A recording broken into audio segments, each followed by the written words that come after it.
Direct substitution மெத்தட்ல ஒரு குடுத்திருக்கிற given function உடைய லிமிட் எப்படி கால்குலேட் பண்றதுங்கிறத இப்ப பார்க்கலாம். ஸோ குடுத்திருக்கிற கொஸ்டின்ல ஒரு ஃபங்ஷன் இருக்கும். அந்த ஃபங்ஷன் இந்த லிமிட் அப்ளை பண்ணணும். அதாவது எக்ஸ் டென்ஸ் டு 1 அப்படிங்கிற பாயிண்ட்ல இந்த ஃபங்ஷனுடைய நேச்சர் எப்படி இருக்குதுங்கிறத நம்ம செக் பண்ணி சொல்லணும். இப்போ ஃபங்ஷன் என்ன குடுத்திருக்காங்க அப்படின்னா x cube plus 1 divided by 2x square plus 5x plus 3ங்கிற ஃபங்ஷன் குடுத்திருக்காங்க.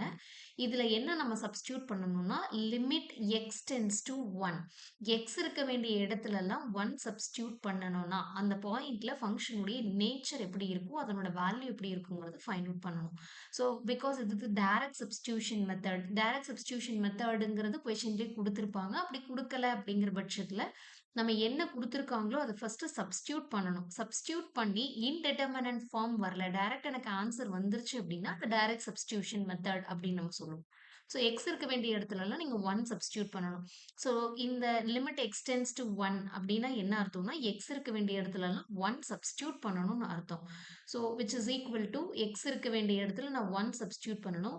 1 cube plus 1 divided by 2 into x இருக்க வேண்டிய இடத்துல நான் 1 சப்ஸ்டிடியூட் பண்றேன். Square plus 5 into 1 plus 3 equal to 1 கியூபோட ஆன்சர் 1. எனிதிங் 1 உடைய பவர்ல என்ன இருந்தாலும் 1 தான். 1 பிளஸ் 1 2 டிவைடட் பை 1 ஸ்கொயரோட value 1. 2 into 1 2 plus 5 plus 3 which is equal to 10 which is equal to 0.2 is an answer. அதாவது இந்த 0.2ங்கிறது ஒரு ஃபைனைட் நம்பர் கிடைச்சிருச்சு. அதனால நம்ம டைரக்டாவே சப்ஸ்டிடியூட் பண்ணி நமக்கு ஆன்சர் கிடைச்சிருச்சு. இது ஃபர்ஸ்ட் கேஸ்.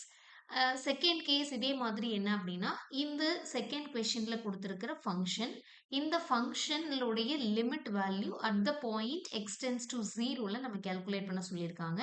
இப்போ நம்ம ஆஸ் யூஷுவல் என்ன பண்ணுவோம் எக்ஸ் இருக்க வேண்டிய இடத்துலலாம் நம்ம 0 சப்ஸ்டிடியூட் பண்ணணும். 3 into 0 plus 5 into 0 minus 7 into 0 plus 2 divided by 2 into 0 plus 6 into 0 plus 2 into 0 minus 3. இப்போ 3 0வால எந்த டேர்ம் மல்டிப்ளை பண்ணாலும் 0. அப்போ 0 0 0 எல்லாமே கேன்சல். அப்போ லாஸ்ட் டேர்ம் பிளஸ் 2 மட்டும் இருக்கும். டினாமினேட்டர்ல என்ன 0 0 0 எல்லாம் கேன்சல். லாஸ்ட் டேர்ம்ல மைனஸ் 3 மட்டும் இருக்கு. which is equal to மேல நியூமரேட்டர்ல பிளஸ் டினாமினேட்டர்ல minus. So we can take minus as common. அதாவது பிளஸையும் மைனஸையும் பிளஸ் இன்டூ மைனஸ் மைனஸ்ங்கிற மாதிரி மீனிங் ஈக்குவல் டு 2/3. ஸோ இதுலயும் ஒரு ஃபைனைட் ஆன்சர் இதுலயும் ஒரு ஃபைனைட் ஆன்சர் வந்திருக்கு. கொடுத்திருக்கிற லிமிட்டோட வேல்யூவை டைரக்டா நம்ம சப்ஸ்டிடியூட் பண்ணியிருக்கோம். நமக்கு ஒரு ஃபைனைட் ஆன்சர் வந்துருச்சு. This is called a direct substitution method of limit of function.